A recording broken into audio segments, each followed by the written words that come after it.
ہوتی ہے تو پھر بعض دفعہ شرک کا خطرہ ہوتا ہے۔ اللہ نے درود پاک پڑھنے والے کے اندر سے یہ میں والا کام ہی ختم کر دیا۔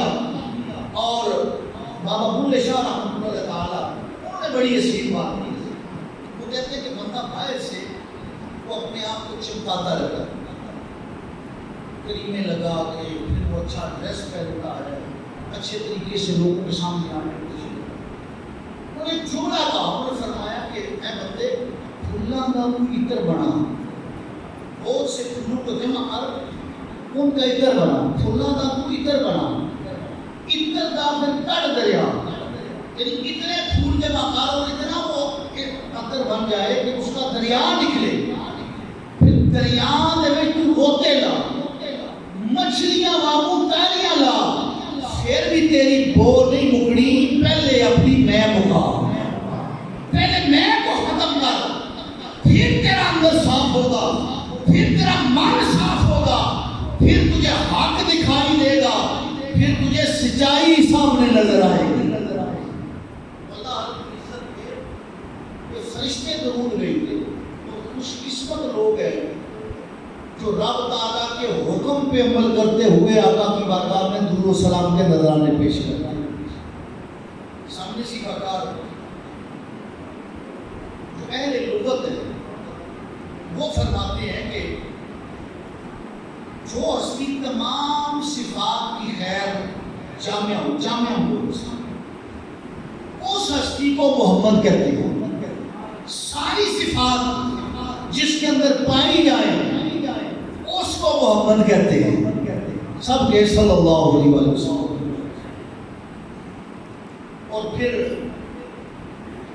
علامہ سہیلی نے بڑی عظیم بات کی، وہ فرماتے ہیں فل محمد فی لغتی والذی یحمد حمدا بعد حمد، وہ کہتے ہیں کہ لغت میں محمد اس کو کہتے ہیں جس کی بار بار تعریف کی جائے، بار بار جس کی تعریف کی جائے۔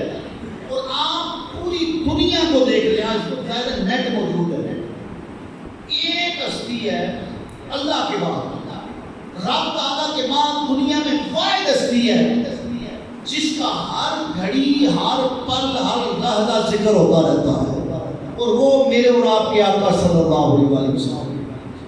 کہیں دن ہے، کہیں رات ہے، کہیں دوپہر ہے، کہیں شام ہے، پوری دنیا کا نظام، بلکہ اگر میں یوں کہوں کہ رب تعالیٰ نے یہ نظام بنایا اس لیے کہ ہر وقت ہر گھڑی میرے ذکر کے ساتھ میرے محبوب کا ذکر ہوتا رہے۔ نہیں ہے کہ جہاں اللہ کا اور اس کے رسول کا ذکر نہ ہوتا ہو، کوئی ایسا کونا نہیں۔ اس لیے حضرات کرام کی قدر اللہ رب العزت نے آقا علیہ السلام کو بڑی شان عطا فرمائی، لیکن پہلے بھی پیغمبر آئے۔ سیدنا عیسیٰ علیہ السلام کے بارے میں آپ پڑھے قرآن کے اندر کہ قوم آتی ان کے پاس، بعض دفعہ محدثین فرماتے ہیں 50,000 لوگ آ جاتے ہیں، اور وہ آ کے وہ عرض کرتے کہ آپ ایسا کریں جناب، کوئی بیمار ہوتا کوئی معاملہ لے کے آتا، وہ کہتے کہ آپ کے جناب یہ مٹی کا پرندہ بنائیں، پرندہ بنا کے ہمیں اڑا کے دکھائیں۔ اللہ تعالیٰ جب کسی نبی یا رسول کو بھیجتا ہے تو وہ بے اختیار نہیں بنا کے بھیجتا، با اختیار بنا کے بھیجتا ہے۔ تو قرآن اللہ کا عیسیٰ علیہ السلام کیا کہتے ہیں؟ انی اخلق لکم من الطین کہیۃ الطیر فانفخ فیہ فیکون طیرا باذن اللہ۔ آپ کو مٹی کا پرندہ بنا کے عیسیٰ علیہ السلام فرماتے ہیں میں پھونک مارتا ہوں اس میں اور وہ پرندہ اللہ کے حکم سے اڑنے لگ جاتا ہے۔ ایسے نہیں، محبت سے کہنا سبحان اللہ، پرندہ ہوتا ہے، فرماتے ہیں میں پھونک مارتا ہوں۔ یہ بھی پتہ چل گیا کہ جڑے اللہ کے بندے ان کی پھونکا چسر ہے، ان کی پھونکوں میں اثر ہے۔ فرماتے ہیں پھونک مارتا ہوں، اور اس وقت تک وہ مٹی کا پرندہ جو اپنے ہاتھ سے بناتے ہیں، اور بعض کہتے ہیں، محدثین نے لکھا کہ لوگ آتے ہیں وہ کہتے ہیں چمگادڑ بنائیں، آپ چمگادڑ بنا کے اڑاتے، جس وقت تک وہ لوگ دیکھتے رہتے، جہاں تک ان کی نگاہ پڑتی رہتی وہ اڑتا رہتا، اور جب وہ نگاہ اس کو جو ہوتا وہ گر جاتا، فارغ ہوتا. اور پھر وہ اکما والعبرسا واحیی الموت باذن اللہ، خالی پرندہ نہ بناتے بلکہ اکما اس کو کہتے ہیں کہ اگر کوئی آ جاتا بیمار جس کی آنکھیں نہ ہوتی، اور مدثر فرماتے ہیں کہ آنکھوں کی جگہ بھی نہ ہوتی. یہ نہیں آنکھ ہے اور بینائی نہیں ہے، آنکھ کی جگہ بھی کوئی نہیں ہے، اور بندے آ جاتے عیسیٰ علیہ السلام کے پاس، عیسیٰ علیہ السلام ہاتھ پھیرتے، اللہ ان کو بینائی عطا فرما دیتا.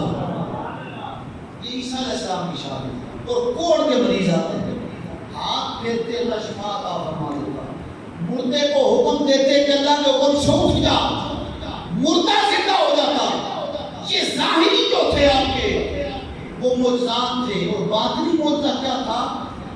یہ تو ظاہر کی بات ہے جی، اندھا آ گیا شفا عطا فرما دی، مردے کو کہا تو اس کو زندہ کر دیا، اسی طرح پرندہ بنا کے اڑا دیا. لیکن جو لوگ کہتے ہیں کہ نبی کو دیوار کے پیچھے کا علم نہیں ہے، حیرانگی کی بات ہے. بندہ قرآن بھی پڑھے اور پھر کہے کہ نبی کو دیوار کے پیچھے کا علم نہیں ہے. عیسیٰ علیہ السلام کے بارے میں پڑھے، وہ فرماتے ہیں وَأُنَبِّئُكُم بِمَا تَأْكُلُونَ وَمَا تَدَّخِرُونَ فِي بُيُوتِكُمْ، اور میرے پاس آنے والوں میں تمہیں بتاتا ہوں جو تم گھر میں کھا کے آئے ہو اور جو گھروں میں رکھ کے آئے ہو، میں جانتا ہوں. عیسیٰ علیہ السلام فرما رہے ہیں بندے روٹی کھادی کار یا کھانا کھادا کار، کوئی چیز کھادی کار کھا کے بندہ آیا. عیسیٰ علیہ السلام فرماتے ہیں میں جانتا ہوں کیا کھا کے آئے ہو، کیا گھروں میں رکھ کے آئے ہو، اور یہ مقتدی کا نظام ہے. عیسیٰ علیہ السلام مقتدی تھے، آقا امام تھے. مقتدی کا اتنا علم ہے تو امام کا کتنا علم ہوگا؟ اللہ نے اپنے معبود کو کتنا علم عطا کیا. اور مان کے لم یزل نے فرمایا وَعَلَّمَكَ مَا لَمْ تَكُنْ تَعْلَمْ وَكَانَ فَضْلُ اللَّهِ عَلَيْكَ عَظِيمًا.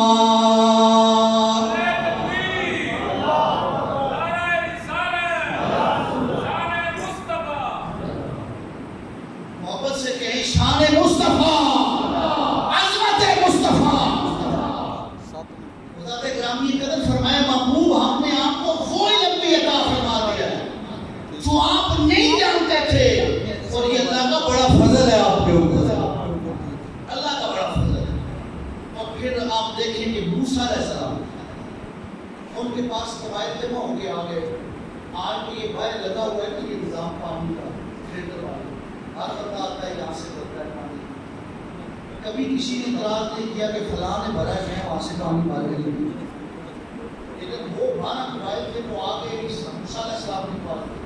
انہوں نے کہا کہ اے موسیٰ علیہ السلام ہم ایک چشمے سے پانی نہیں پیے، مختلف چشمے ہونے چاہیے، ہمارا ہم پینے 12 چشمے ہونے چاہیے. اب موسیٰ علیہ السلام نے یہ نہیں کہا کہ یہ نہیں ہو سکتا ہے، یہ میرے اختیار میں نہیں ہے، بلکہ بعض محدثین پڑھے انہوں نے لکھا کہ موسیٰ علیہ السلام ایک مرتبہ غسل فرما رہے تھے، آپ نے کپڑے اتار کے رکھے ایک پتھر کے اوپر، وہ پتھر آپ کے کپڑے لے کے بھاگ گئے. پتھر کی ٹانگیں تو ہے نہیں ہے، اس کی آنکھیں تو ہے نہیں ہے کہ اس کو نظر آئے میں نے جانا کدھر ہے. جس پتھر پہ موسیٰ علیہ السلام کے کپڑے تھے وہ کپڑے لے کے بھاگ گیا. پھر اللہ نے فرمایا موسیٰ اس پتھر کو اٹھا کے اپنے پاس رکھ لے. انہوں نے وہ پتھر اٹھا کے اپنے پاس رکھا، جب پانی کی ضرورت پڑتی اس آسام مارتے اللہ اس میں سے چشمے جاری فرما دیتا.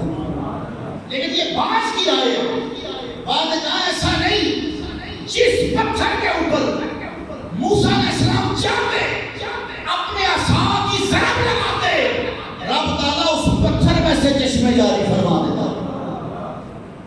فَقُلْ نَضْرِبْ بِعَصَاكَ الْحَجَرَ فَانْفَجَرَتْ مِنْهُ اثْنَتَا عَشْرَةَ عَيْنًا. آپ مارتے عصا جب چھوٹی مارتے، اللہ تعالیٰ پتھر میں سے 12 چشمے جاری کر دیتا. ظاہر پتھروں میں سے نکلتا ہے پانی، زمین کھودے بعض دفعہ پتھر آتے ہیں، جب ان کو نکالے تو نیچے سے پانی نکل آتا ہے. یہ بور کرنے والے ٹکرانے والے جانتے ہیں. لیکن یہ شان ہے موسیٰ علیہ السلام کی. اب اللہ نے اپنے معبود کو کیسی شان عطا فرمائی ہے. رسول کائنات تشریف لے جا رہے ہیں, صحابہ بھی آپ کے ساتھ ہیں اور 1500 صحابہ ہیں. چلتے چلتے ایک جگہ رکے, کہا یار اس کا پانی ختم ہو گیا. جب یہ عرض کیا پانی ختم ہو گیا, وہ آئے رسول کائنات کی بات کر, اور وہ کہتے ہیں معاملہ شرک ہے, شرک کا معاملہ. وہ رسول کائنات کی بارگاہ میں, رسول کائنات نے بھی یہ نہیں فرمایا میرے غلاموں میں شرک کو مٹانے کے لیے آیا. اللہ سے مانگو, رب سے التجا کرو, مصلی بچھا لو, سجدہ ریز ہو جاؤ, اللہ کی بارگاہ میں دعائیں مانگو, التجائیں کرو, رب بارش عطا فرمائے گا. یہ نہیں فرمایا. رسول کائنات نے فرمایا برتن لے آؤ. محبت سے کہہ رہا سبحان اللہ. برتن لایا گیا, آپ نے اپنا ید اللہ والا ہاتھ اس برتن میں رکھا, آپ کی انگلیوں سے چشمے جاری ہو گئے, انگلیوں سے چشمے جاری ہو گئے. اور حضرت جابر رضی اللہ تعالیٰ اور سے کسی نے پوچھا کہ جناب کتنے لوگ تھے جنہوں نے پانی پیا؟ فرمایا 1500 کے قریب تھے. اگر 1,00,000 بندہ بھی ہوتا وہ پانی ان کے لیے کافی تھا. لیکن تو حضور کی انگلیوں سے نکلا, وہ 1,00,000 بندہ بھی پیتا پانی ختم نہ ہوتا, ان کی پیاس ختم ہو جاتی. یہ رسول کائنات سے سب کو اللہ نے یہ اختیار دیا تھا. اور حضور کے فضائل کے اندر کے بات ہے, دیکھیں نا آپ کا بچپن آپ دیکھیں. حضرت خواجہ ابو طالب علیہ السلام آپ کے بارے میں آتا ہے کہ آپ کی کثیر اولاد تھی. جب وہ کھانے کے لیے دسترخوان لگاتے باقی بچے بھی جمع ہو جاتے, لیکن رسول کائنات کا یہ معاملہ ہوتا کہ آپ آ کے ایک جگہ بیٹھ جائیں. اگر کبھی دودھ ہوتا نا دسترخوان کے اوپر تو سب سے پہلے حضرت ابو طالب جو ہے وہ رسول کائنات کو دودھ دیتے, اس لیے کہ ان کو پتا تھا کہ جب ان کے لب لگ جائیں گے ہے تو یہ پیالہ, لیکن میرے باقی بچے بھی پی کے دودھ ختم نہیں ہوگا, اللہ اتنی برکت عطا فرما دے گا.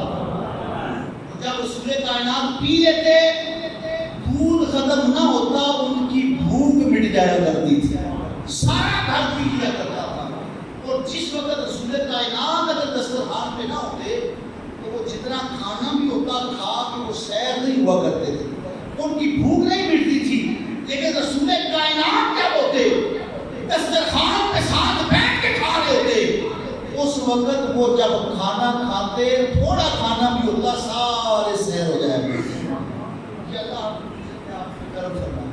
اور آخری بات آپ کے ساتھ حضرت ہریرہ رضی اللہ تعالیٰ آپ فرماتے ہیں مرتبہ بھوک لگی, رسول کائنات بھی گھر سے نکلے, صحابہ بھی مسجد نبوی شریف کے اندر آئے, اور پھر دودھ کا ایک پیالہ آیا. جب دودھ کا پیالہ آیا تو رسول کائنات میں حضرت ہریرہ فرماتے ہیں خوش ہو گئے کہ جو دودھ آ گیا ہے اب ہماری بھوک مٹ جائے گی. جب دودھ کا پیالہ آیا تو رسول کائنات نے فرمایا ابو ہریرہ یا رسول اللہ حکم فرمایا جاؤ سارے صحابہ کو بلا کے لے آؤ. جو اصحاب صفہ ہیں جو اس چبوترے پہ بیٹھ کے رسول کائنات سے قرآن بھی پڑھتے تھے, حضور سے تفسیر بھی سنا کرتے تھے. حضرت ہریرہ فرماتے ہیں میں پریشان ہو گیا, پیالہ ایک ہے اور 70 صحابہ ہیں, تو یہ کیسے سب پیے گئے؟ اب رسول کائنات کے جب صحابہ آئے تو رسول اللہ صلی اللہ علیہ وسلم نے فرمایا ہریرہ اٹھاؤ اور صحابہ کرام کو پلانا شروع کرو. حضرت ہریرہ فرماتے ہیں کہ میں نے ایک صحابی کے پاس لے کر گیا, اس نے دودھ نوش کیا, اس کی بھوک ختم ہو گئی, پیالے میں سے دودھ کم نہیں ہوا ہے. محبت سے کہ سبحان اللہ. وہ فرماتے ہیں 70 بندوں نے اس دودھ کو نوش کروایا, اور آخر میں جب رسول کائنات نے مجھے دیا ابو ہریرہ پیو, فرماتے ہیں میں نے پیا, جب میں سیر ہو گیا جب ہٹایا فرمایا پھر پیو, میں نے پھر پیا, پھر جب میں نے پیالہ ہٹایا رسول کائنات نے فرمایا پھر پیو. اب جب میں نے پیا اب دودھ ختم نہ ہوا, میری بھوک مٹ گئی. اب اس کی یا رسول اللہ اب گنجائش باقی نہیں ہے. آقا مسکرائے اور پیالہ لے کے رسول کائنات نے سب سے آخر میں خود دودھ نوش فرمایا, لیکن دودھ ختم نہیں ہوا. یہ رب تعالیٰ نے آپ آپ کو معجزات عطا فرمائے گا. یہ آپ کی شان تھی, آپ کا مقام تھا کہ جس چیز کے ساتھ ہاتھ لگ جاتا اللہ اس میں برکت عطا فرما دیتا, برکت عطا فرما دیتا. اللہ خیر اللہ کے محبوب ہے. دنیا دار ہوگا, دنیا دار, اس کا کوئی محبوب ہو تو وہ دیکھیں نا کیا کیا تحفے اس کو دیتا ہے. اس کی کوشش ہوتی ہے کہ میں دنیا کا حسین سے حسین تحفہ لا کے ہوں, بلکہ خواہش ہوتی ہے میں ساری دنیا لا کے اس کے قدموں میں ڈال دوں. اب ایک بندہ جو عاجز ہے, جس کو اپنی موت کا علم نہیں ہے, اختیار بھی اتنا نہیں ہے, اس کی خواہش ہے کہ میں ساری دنیا لٹا دوں. تو یہ تو دنیا دار کا معاملہ ہے. رب تعالیٰ کی طرح سبھی ہے جس نے اپنے محبوب کو نہ صرف پانی کا معجزہ عطا فرمایا بلکہ باقی نبی کوئی ایک معجزہ لے کے آیا, کوئی 2 معجزے لے کے آیا, کوئی 5 معجزے لے کے آیا. جب محبوب کی باری آئی فرمایا تو میرا محبوب ہے, سر سے لے کے پاؤں تک محبوب کو معجزہ بنا کے بھیج دیا. سورہ کائنات سے سر سے لے کے پاؤں تک معجزہ. سامنے سی وقار یہ ماہ مقدس بڑی عظمتوں والا, بڑی برکتوں والا مہینہ, جس میں کثرت کے ساتھ آپ کو سلام پیش کریں اللہ کے محبوب کی بارگاہ میں, رب کا بھی ذکر کریں, نماز ادا کریں. اللہ کی بارگاہ میں دعا ہے مولا کریم مجھے اور آپ کو توفیق عطا فرمائے اور آقا علیہ السلام کے ساتھ سچی محبت عطا فرمائے. اور جو اللہ کے محبوب کے ساتھ محبت کرتا ہے وہ بے نمازی نہیں ہوتا, وہ زانی نہیں ہوتا ہے, وہ شرابی نہیں ہوتا ہے, وہ سود خور نہیں ہوتا ہے, وہ کسی کا حق کھانے والا نہیں ہوتا ہے, وہ ظالم نہیں ہوتا ہے, بلکہ وہ مظلوم کی مدد کرنے والا ہوتا ہے. وہ گناہ سے روکنے والا بن جاتا ہے, خود گناہگار نہیں ہوتا ہے. آپ پوری طریقے اسلام کو پڑھ کے دیکھیں, غریب سے غریب بندہ بھی اگر شریعت مطہرہ کے اوپر عمل کرنا شروع ہوتا ہے, اس کے سینے میں عشق مصطفیٰ اور خوف خدا ہوتا ہے, اس کے پاؤں بعد میں اٹھتے ہیں, پہلے اس کی نگاہ زمین کے اوپر ہوتی ہے. ایک کیڑا بھی اس کے پاؤں کے نیچے نہ آ جائے. اس کے ذات اکرام کی قدر ہم آقا کے امتی ہیں, رسول کائنات کو اپنا آقا مانتے ہیں. اس کے ظلم سے بچے, جھوٹ سے بچے, فریب سے بچے. اللہ مجھے اور آپ کو عمل کی توفیق عطا فرمائے. جن آپ کو سنتے ہیں